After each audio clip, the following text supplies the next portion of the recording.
La Colombie, un pays d'environ 45 millions d'habitants, situé dans la partie nord-ouest de l'Amérique du Sud.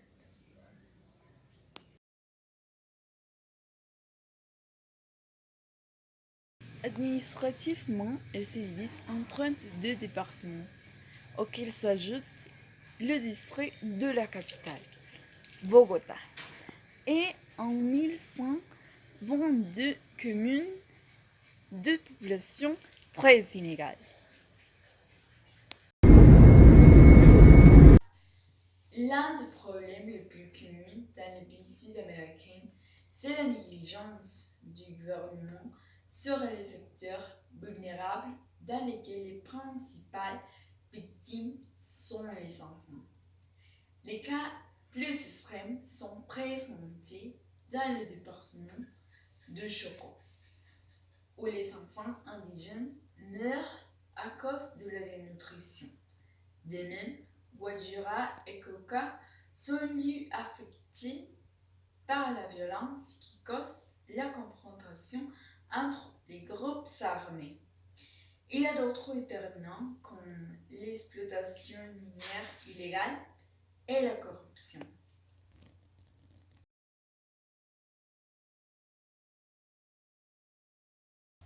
Depuis les années 1999, la Colombie, comme tous les restes de l'Amérique latine, a mis en place une nouvelle stratégie de lutte contre la pauvreté à travers des programmes de transfert de ressources conditionnés, transferts monétaires versés périodiquement aux familles les plus pauvres ayant des carences en matière de revenus, d'alimentation, de santé ou d'éducation des enfants. En contrepartie, celle-ci s'engage, selon les cas, à se présenter des visites médicales régulières, à scolariser les enfants, etc.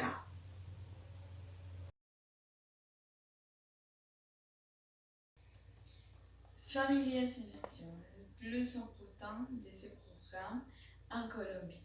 En 2010, année électorale qui nous intéresse ici, le programme a distribué un total de plus de 570 millions d'euros à près de 2,5 millions de familles.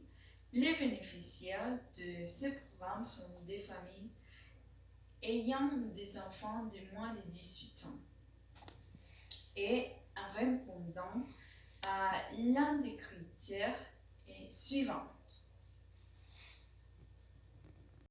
Bon, le premier aspect est son institution et de pauvreté. Le deuxième aspect, ils ont été déplacés à l'intérieur du pays. Le déplacés sont les personnes qui ont dû fuir leur lieu de résidence en raison des menaces liées au conflit interne que connaît la Colombie. Il serait 3,7 millions en 2011 selon l'agence présidentielle pour l'action sociale et la coopération internationale. Le troisième aspect est elles appartiennent à une ethnie indienne reconnue par le ministère de l'Intérieur. La pauvreté est le principal critère pris en compte pour bénéficier de l'aide, puisque 40 000 familles déplacées et 2500 familles indiennes sont bénéficiaires.